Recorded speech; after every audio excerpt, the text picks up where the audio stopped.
Welcome, ladies and gentlemen, back to the Valley of the Judged.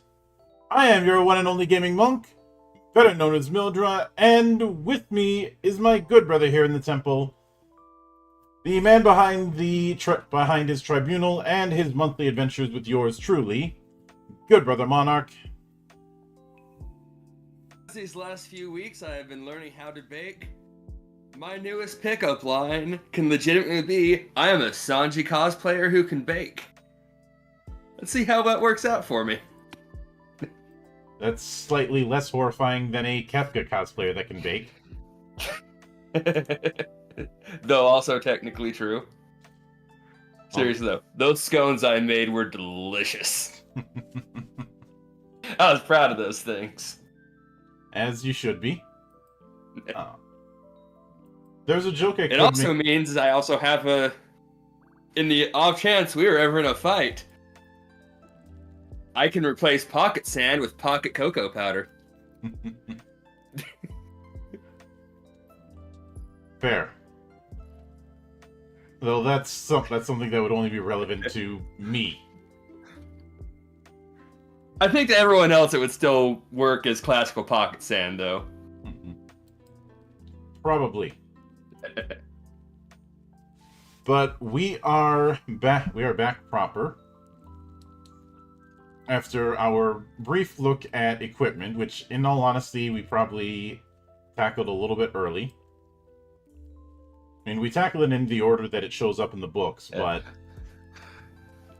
And I think I've made it clear I do not like the order stuff is showing up in this book.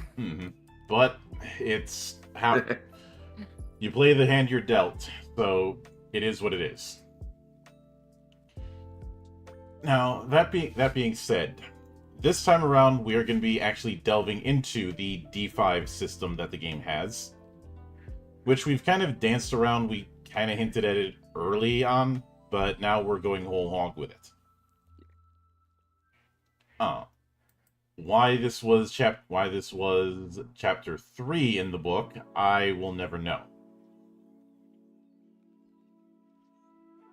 But going into it, the D5 system uses a dice pool of 5 dice with 5 sides. So essentially a D10 cut in half. One of those 5 dice is designated to be your destiny die, and generally this die is a different color or style than the other ones, akin to the wild die in D6. Which we haven't covered D6 directly. I mean, I have, but I think you and I did dip into it when we talked about Planet of the Apes. I don't remember if it was Planet of the Apes, but I do think we've talked D6 before. At least a D6 system. Yes. But your destiny die is open-ended and can explode a lot. So, like I said, very much akin to the wild die, which was basically one die that you designate out of your die pool. If that die rolls a 6, it explodes.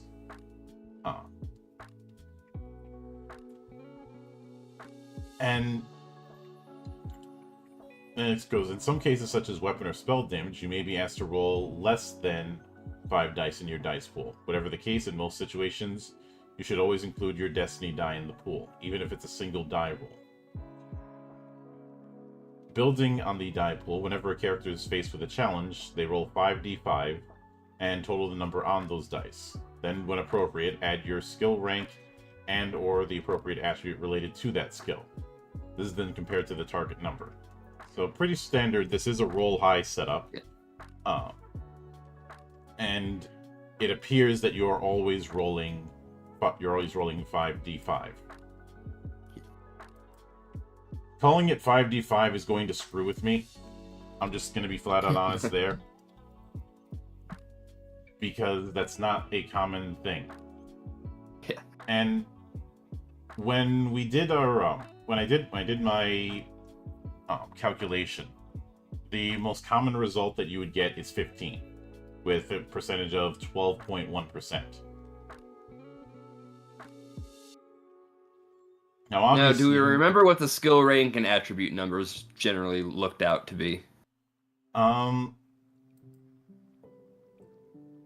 No, because we didn't have Yeah, there are some sample characters, but they're way in the back, and I don't feel like jumping all the way back there in this part of the PDF because there's no proper bookmarks as we've established and bitched about. Yeah.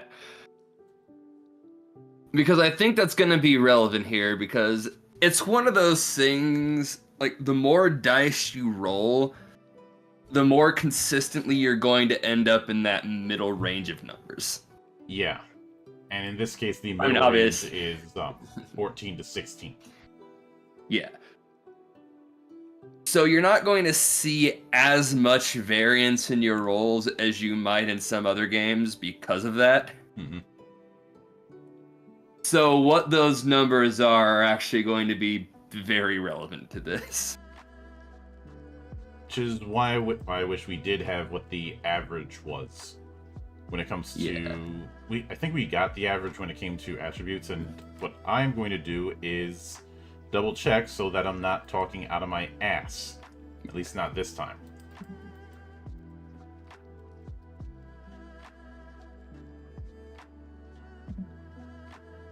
Let's see. Okay, it's not in the... I think I put it in my high fantasy folder.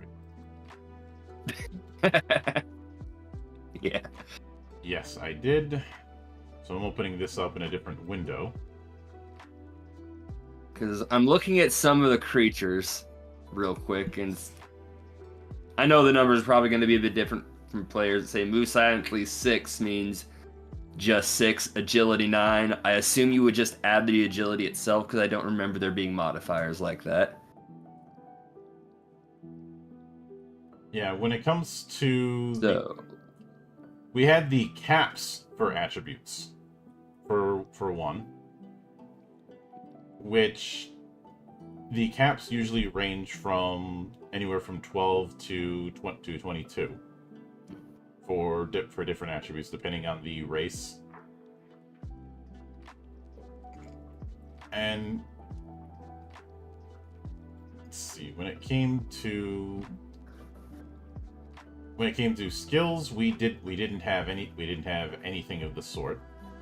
Actually, let me take that back. Skills, 0 is unskilled, 1 to 5 is novice, 6 to 10 is skilled, 11 to 15 is expert, 16 to 20 is artisan, 21 above is master. So, for just the sake of how I view this in my head, a very easy is something that if you have the skill, you're probably going to have a few ranks, a decent thing. It's almost impossible to fail a very easy or an easy check in something you're proficient in. Because the minimum you're going to roll is 5. 1 on each dice. Yeah. 10's going to be a higher, likely around your higher end stat. So 15 minimum plus whatever your skill rank is, again, we'll say 5. And starting attribute is 5. There are some exceptions, but that's the rule here. So I think we can assume the baseline as 5 and 6 respectively. Yeah. Which 5 and 6 plus 5. I'm going to say then that kind of makes sense here because the example they give for a very easy target number check. Feed in water and calm a horse without startling it. Honestly, even if you're not trained in said relevant skill, a lot of people would be able to do that with some degree of ease. Mm-hmm.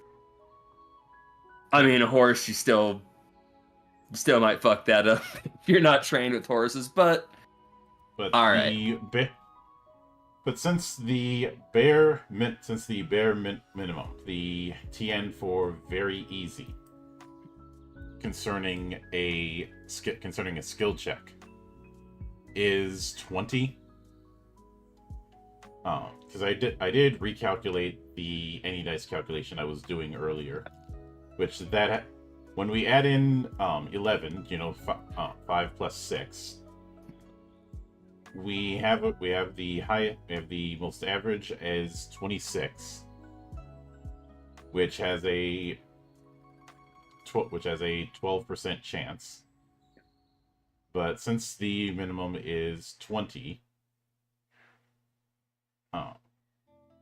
this is a case where I wish the percentages would actually combine it, but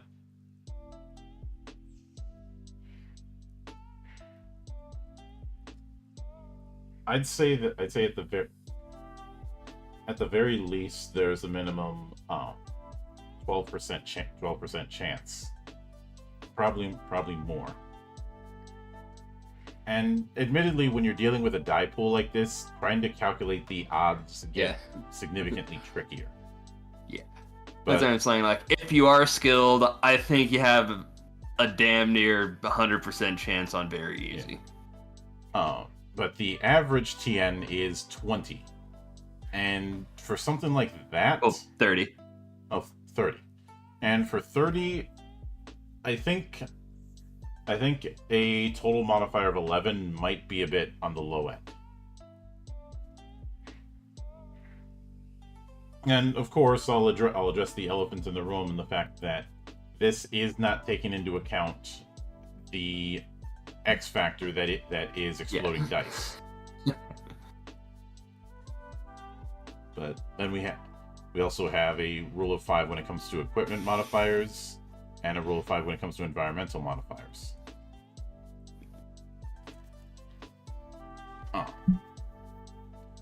We also have the option to rush or take 5, which I'd say is akin to the whole take 10, take 20 thing that you'd see in the 3.x era of the D20 system.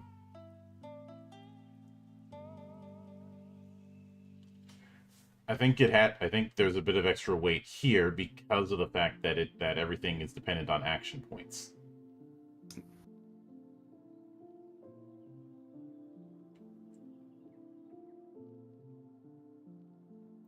You know, instead of the it takes 10 times as long, for instance. Yeah. And since it is on that rule of 5, it is easier to visualize, I suppose.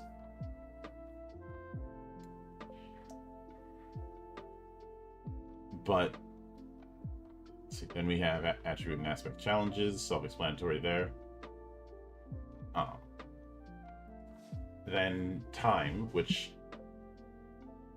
I do like that they specify that a second is 5 action points, a turn is 5 seconds, a minute is 12 turns, and a round is nebulous, but it can be about 15 seconds. So how the rolls work is it's very standard fare. Mm-hmm. Now, what's going to be relevant is how are actions and action points handled. Now, you've read a lot of it, so I'll grab it from here. Mm-hmm. So actions include use of a skill, including attacks, spells, casting, etc. A character continue to act each round on his initiative until he runs out of action points. All unspent action points at the end of the round are lost. Now, roll your destiny die and add your awareness score. This determines the amount of action points a character has to spend during that round. Left extended skill checks or actions may extend over multiple rounds and do not take effect until all action points are paid. At the end of the round, action points are rolled again and the process repeats as mentioned in initiative order until combat has stopped. Note, if you roll a 5 on your destiny die, you may continue rolling the die and adding it to your total until you stop rolling 5s. So this is the one thing that appears to not use 5d5, it just uses the 1 dice. Mm-hmm. But it does explode. So, I'm not entirely sure how I feel about your action pool being randomized. That is a little weird. Here's what I'm a little iffy on, because... Let's see, I'm going to reread this real quick. So extended skill checks or actions may extend over multiple rounds. Okay, so over the rounds, alright. Mm-hmm.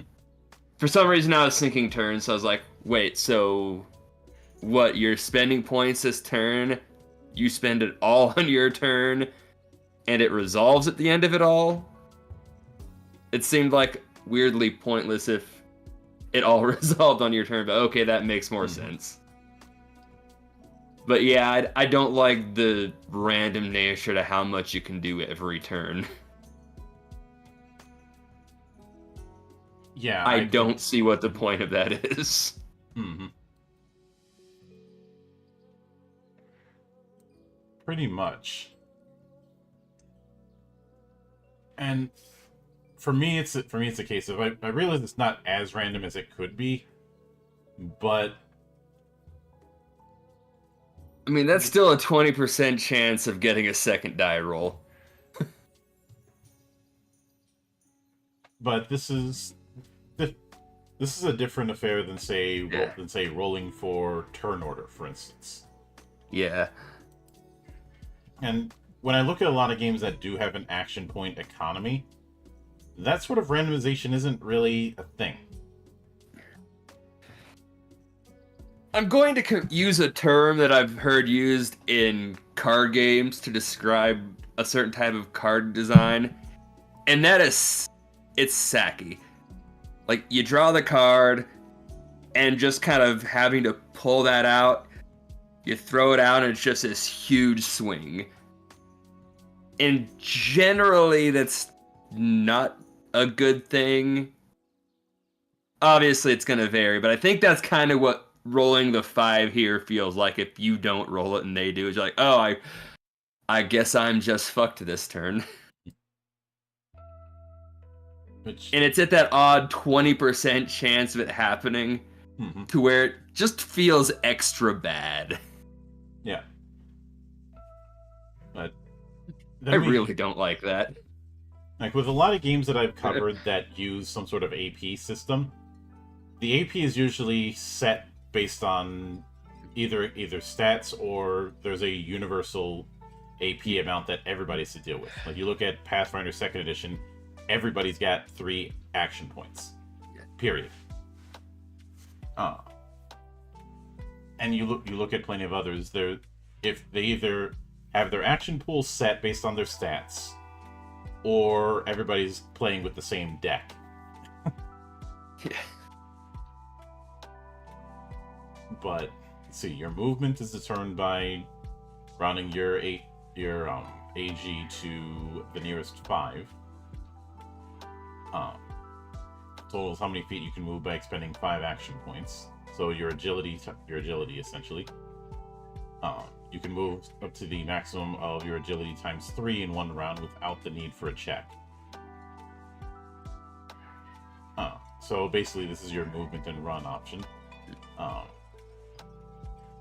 Though I'm not entirely sure why changing facing, as mentioned here, to 180 degrees requires an expenditure of APs.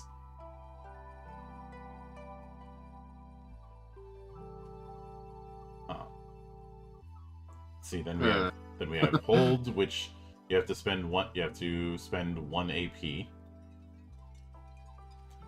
for. Then ready, which you spend your AP before you take the action. If you wish to change your ready to action, an awareness check at TN 30 is required. Why?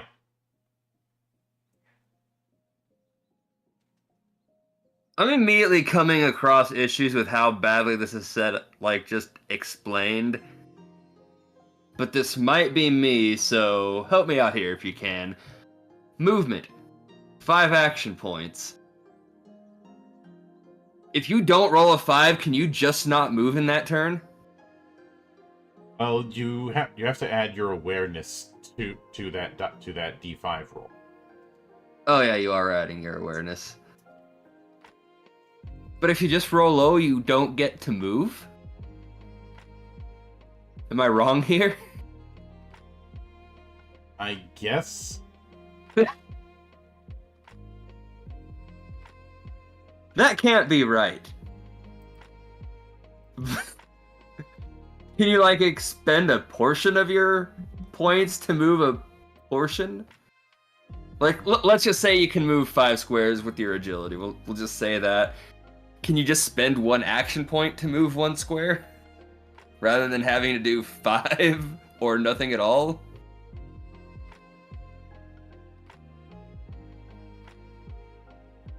Yeah, I don't get it. And hello there, Vampire Cave Gaming. I see you in the chat. I'm doing quite well.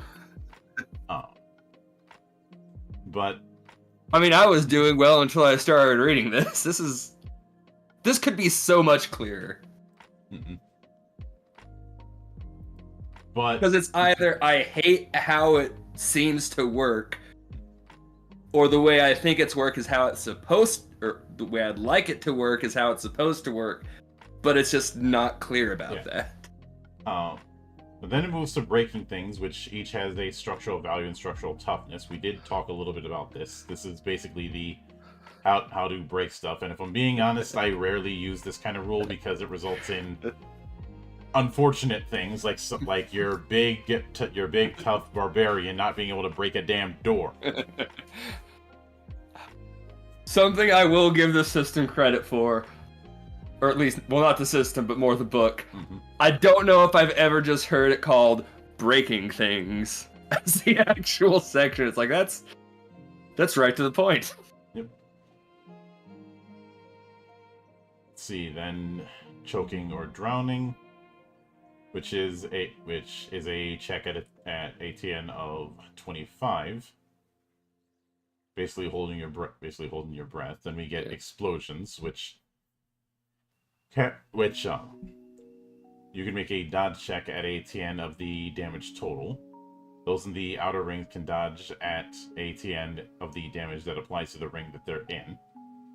Successfully dodge, you reduce damage by half, and you can jump to an outer ring. We kind of see the degradation of damage with an explosion.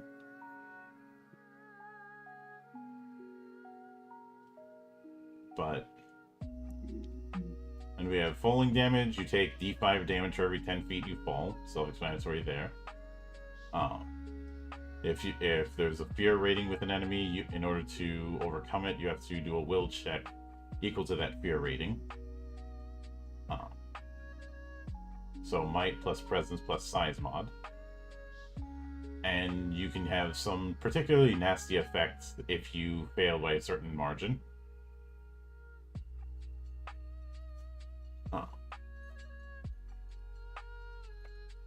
Then we have fire.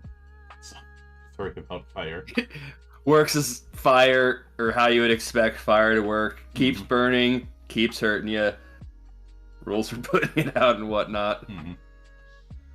Then resistance, which resistance seems to be a kind of passive defense.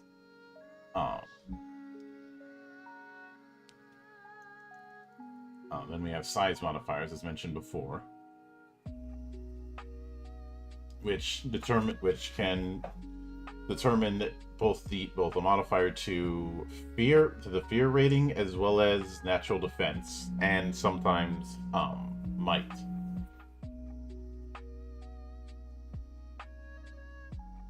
And how many can fit into 1 square? Then splashes. I'll say I do like they've included the how many can fit into 1 square like this. That's a lot of times you'll see it's just 1 person for 1 square for simplicity, which I get. Yeah, I can get that. But I do like that this is here. But splashes seems to be the equivalent of scatter.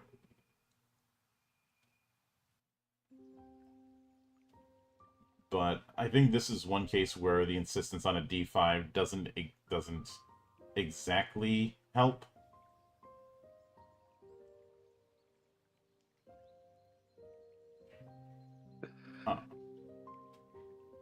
But then we have destiny points. You begin with a number of destiny points equal to your essence attribute. These are earned as rewards for accomplishments and can be used to advance your character. They can also be used to alter a die roll and save another save your or another character's life.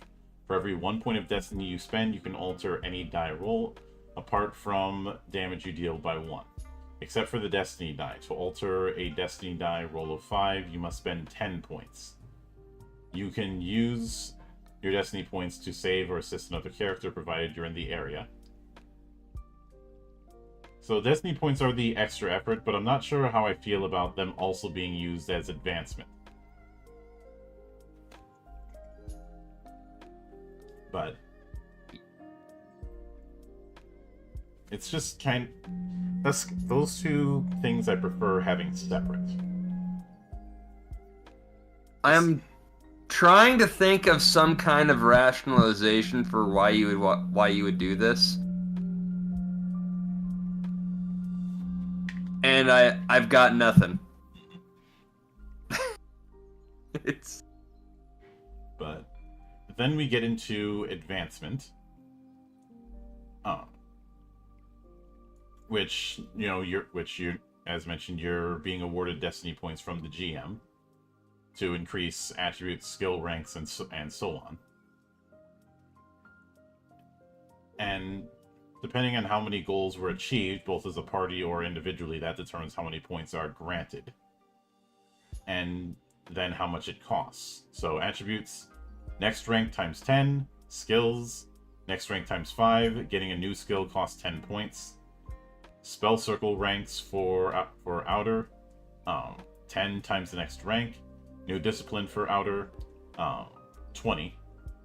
For inner spells, times 20 the next rank, and 40 for a new discipline.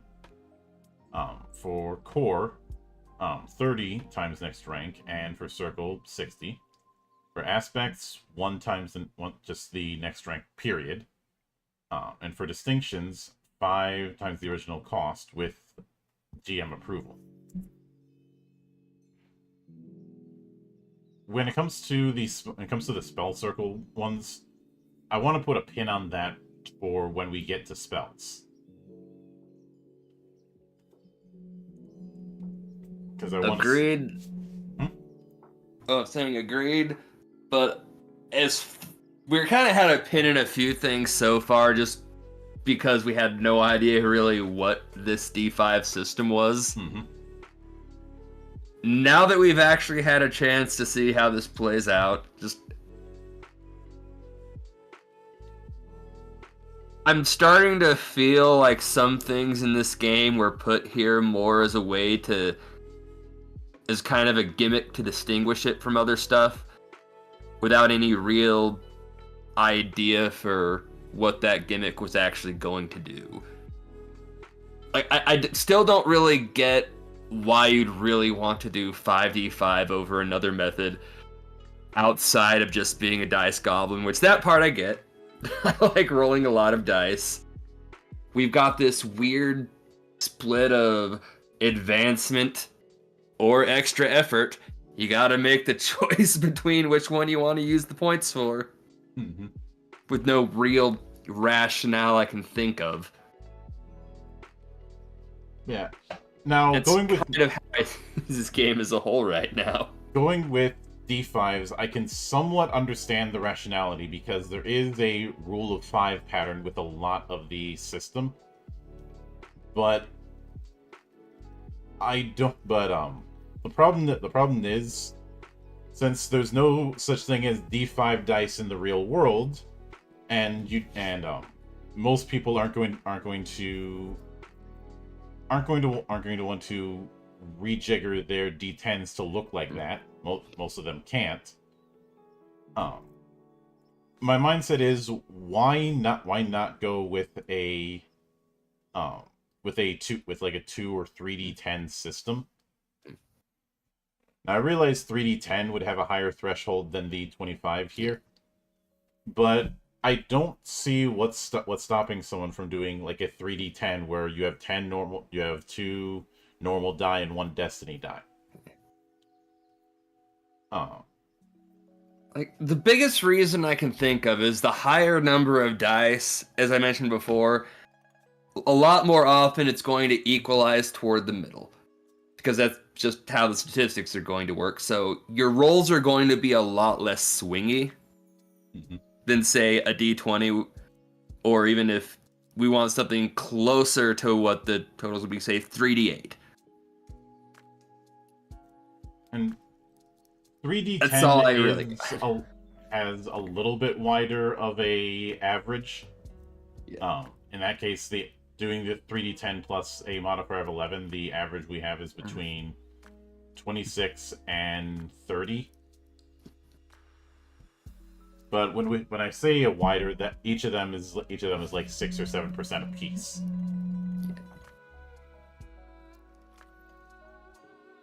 But yeah, so just with this, your rolls are going to be a lot more consistent. So you're not going to see the high risk, great things happening as much, or the complete failures happening as much. I could kind of see the appeal of that. I'd personally like it to be a little swingier than what you're going to get with a 5d5. But that's about the only real rationale I can think of for going with that many dice for your default rolls on everything. Yeah, one of the other issues that I see here is, even though this thing came out in the 2010s, there's a lot of habits I see from games that came out in the mid-2000s in terms of the mechanics. With the action point system, I think that was one of our first cases of why is some of the things that require you to spend action points that we can't figure out why that would be necessary to spend action points on.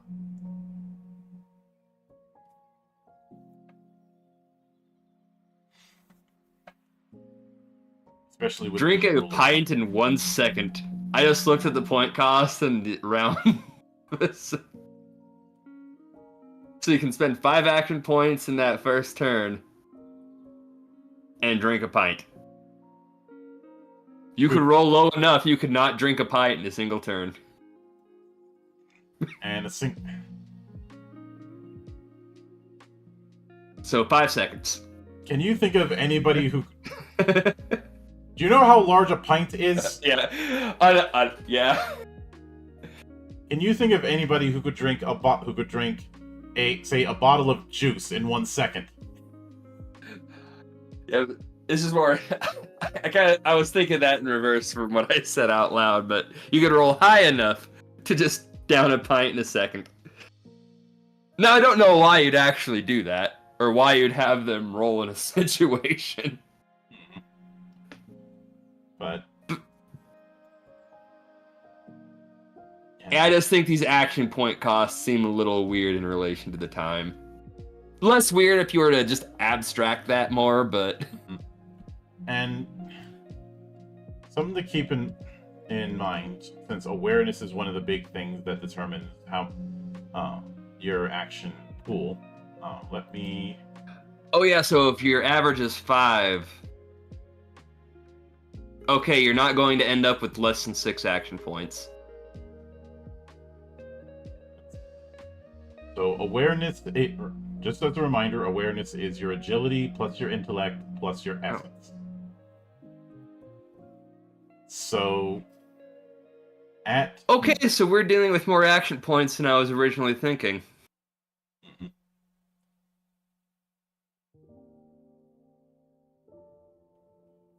And unlike the other attributes, essence starts at 1.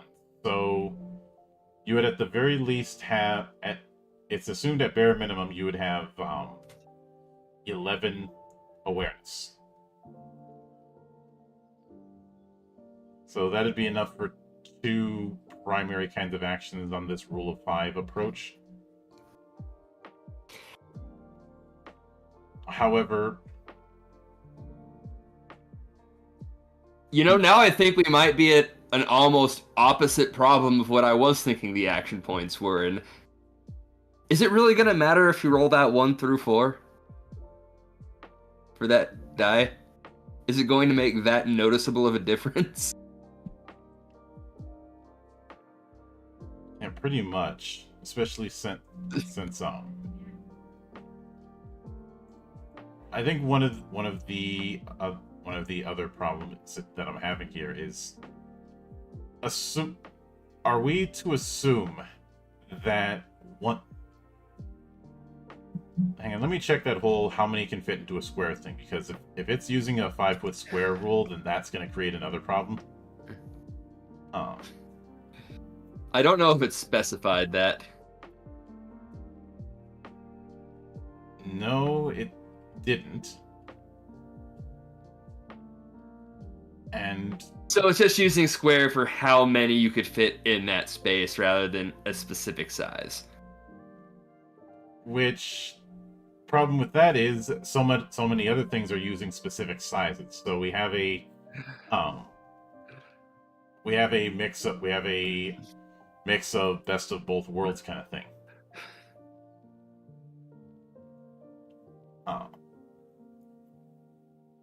And if I'm being honest, I think because it's very clear that this game is built for grid combat, and I'm thinking that may have not been the right call with how this is set up. I think that this should have used a more theater of the mind approach instead of grid combat. Because if you go theater of the mind, you can rationalize a lot of this away very easily. Yeah. But I think it's in a weird enough spot in between the two. I don't know if I'd say you'd go one way or the other, but you would need to make some adjustments to commit to one way or the other. So what you're telling me is that you think it's in a no man's land of design. Yeah. I think that's a good way to put it. I could see it. Again, I'm thinking a lot of this, it feels like they just wanted to differentiate themselves from the bigger players at the time. With your wizards, and I don't remember if Pathfinder was really a thing yet. This was in the 2010s. Yeah. Pathfinder was very much a thing by this point. Okay, yeah. Some of these just feel like distinctions they wanted here to separate themselves rather than coming in with some ideas for how they wanted the system to feel. Yeah, this came out in 2013. Because I'm not really getting a feel for what they want this experience to be like out of anything we've seen. That could start to change. I have a sneaking suspicion, and call this a crockpot theory or a tinfoil hat theory if you like. But I suspect that at some point what they wanted to do was leaning into something a little more theater of the mind, but certain bad habits crept through due to 20-sided brain rot. Especially the 3rd edition 20-sided brain rot. That's the feeling I get with this.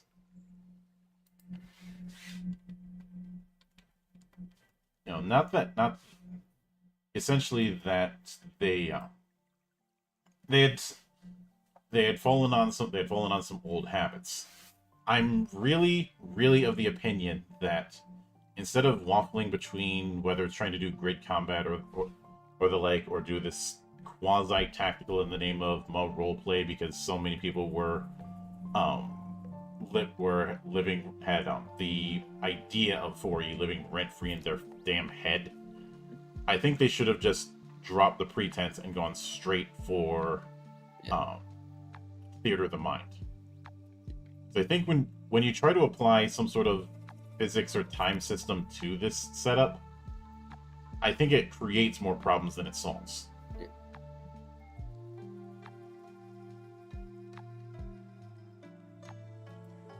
I think at the end, regardless of the reason, because in that sense, we're all just kind of speculating, they needed to commit more to whatever it is they wanted to do. Yeah, there's a very worst of both worlds situation when it comes to the core mechanics. And would you... It sounds like your stance on the D5 system is that it's coming off like a gimmick. Yeah. That's what it's feeling like right now. Because, again, all I can think of is it makes all of your rolls less swingy. And I don't know why you'd really take it that far with this system. But I already suggested the D10 setup. That I think can accomplish the whole less swingy rolls in a straight D20 without having to go the extra step of calculating your D10s into half of what they are. Yeah. Now, I do like that the 3D or 3D10, whichever, it is less swingy than this or than the D20. But it's gonna be swingy. Was what I suggested. Yeah, that's what I said. 3D10, 3D8. Either way, it's gonna be less swingy than the D20. Right. But it's gonna have more variance than rolling 5 different dice. Mm-hmm.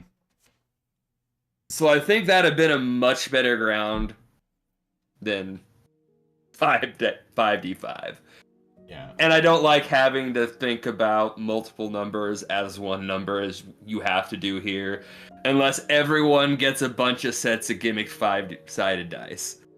Which I don't think Who's any going to do D5s were actually manufactured for this. Yeah. No, I'm sure there's D5s out there. I've seen some weird sided dice. You can do it. But you have to go out of your way to find that kind of dice. So or just play it virtually. I did find some, and they look weird. There's a store called the Dice Shop Online that has some. I'm gonna put this in Valley for you. The weird rhombus-looking ones. Yeah, and some that look like bullets. Yeah. I mean, the idea is cute and all, but it's just... I think that's way too specialized. And I'm somebody who defended the symbol-based dice that you see in Genesis. Because for as unorthodox as that setup is, it is consistent within itself. You have different types of die that have different types of effects. And you can at least get an understanding. You have a bit of a conversion guide, so you can at least get an understanding. Plus, that system is not built around raw numbers, but rather interpretation of these symbols.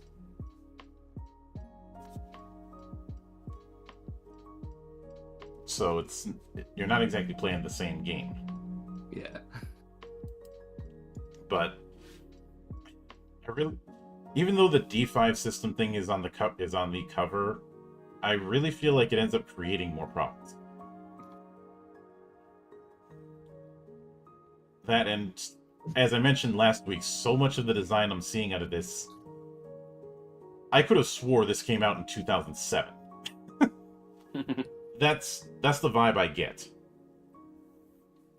Or at least it was written in 2007. I realize that's a lot of speculation on my part, but I saw these kind of patterns a lot in that time period. By 2013, we're starting to see the more abstract kind of games. We're starting to see our PBTAs and the like, give or take a few years. It wouldn't catch on for a few more years yet, but the opening moments are still there. But I think this is going to play a factor into how we upgrade it. But that's just covering the core aspect. Next time we cover this, which will be in 2 weeks, we will be delving into the combat system. And this is where things are going to get a bit more interesting, because this was one of the other things where we put a pin in certain things we came across. So keep an eye out for that when the time comes. And of course, tomorrow I'm going to be joined by brother Sieg as we look into more of Tokyo Nova. Actually, let me double check to make sure I'm not talking out of my ass on that one. Yep, we are. I had to adjust some of the dates on the schedule, so I needed to make sure that I wasn't saying something that wasn't happening. But but like I said, that's going to do it for this week. We'll be back here. We'll be back here next week, and we'll see how combat shakes out. But until then, on behalf of the good brothers present and not present, my name is Mildra. I am your gaming monk. Stay fucking frosty, everybody.